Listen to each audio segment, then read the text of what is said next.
যদি কোনো কোম্পানির কাছ থেকে ফ্ল্যাট বা প্লট ক্রয় করলাম, ছাপকলা দলিল হয়ে গেল, আমার নামে খাজনা খারিজ আপ টু ডেট করলাম, তারপরে বিশেষ টাকার প্রয়োজন হতে যে পুনরায় যখন আমি আমার এই ফ্ল্যাটটা বা এই প্লটটা বিক্রি করতে যাচ্ছি, যে না ওই কোম্পানির কাছ থেকে সেল পারমিশন অর্থাৎ অনুমতিপত্র নেও।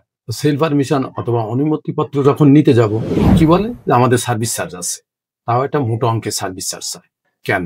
আমার কথা হচ্ছে এই যে আমি তো জমিটা ক্রয় করলাম, ক্রয় করার পরে সেই জমি আমার নামে খাজনা খারিজ আপ টু ডেট করলাম, খাজনা খারিজ হয়ে গেল, আমার জমি আমি বিক্রি করব, সেখানে আবার কোম্পানির কাছ থেকে কেন অনুমতি নিতে হবে? তার মানে আমি ক্রয় করছি, আমাকে আবার নতুন করে একটা হয়রানির শিকার করা। বর্তমানে গভর্নমেন্ট 2025 সালে 12ই নভেম্বর নতুন করে একটা প্রজ্ঞাপন জারি করছে যে না, বিক্রয়ের যে জমি একবার ছাপকলা দলিল হয়ে যাবে বা বিক্রয় হয়ে যাবে, সেই জমি পুনরায় বিক্রি করার জন্য আর কোনো কোম্পানির কাছ থেকে বা কোনো ডেভেলপার কোম্পানির কাছ থেকে অনুমতি নেওয়ার প্রয়োজন নাই।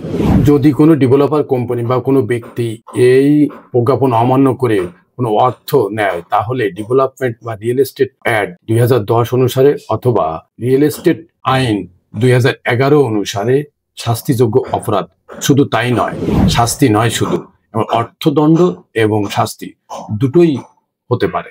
আমরা সতর্কতার সাথে কেউ কোনো ব্যক্তি বা কোনো প্রতিষ্ঠানের সাথে কখনো কোনো সময় লেনদেন করব না, বা আমরা যারা কোনো ফ্ল্যাট বা প্লট বিক্রি করব, আমরাও কখনো কোনো নতুন করে কোনো রিয়েল এস্টেট কোম্পানিকে বা কোনো ডেভেলপার কোম্পানির কাছ থেকে যে ফ্ল্যাট কিনে নামজারি খাজনা খারিজ আপ টু ডেট করে বসবাস করতেছিলাম, আমরা পুনরায় বিক্রি করতে যাই কোনো অনুমতিপত্রও নিব না বা নতুন করে কোনো অর্থও দিব না।